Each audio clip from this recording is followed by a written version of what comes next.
ये है माही, हमारी कैट।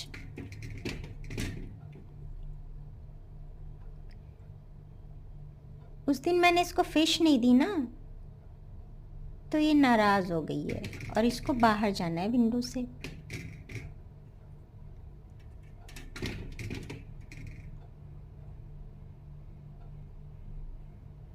काफ़ी ट्राई कर रही है ये, लेकिन जब मैंने नोटिस किया ना, तो एक्चुअली इसको बाहर नहीं जाना है।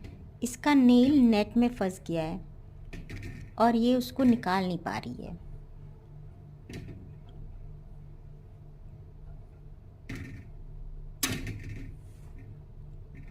इसलिए ना ये आवाज़ कर रही है और बुला रही है कि कोई इसकी हेल्प करे। तो मैं जा रही हूँ अपनी माही की हेल्प के लिए। ओके।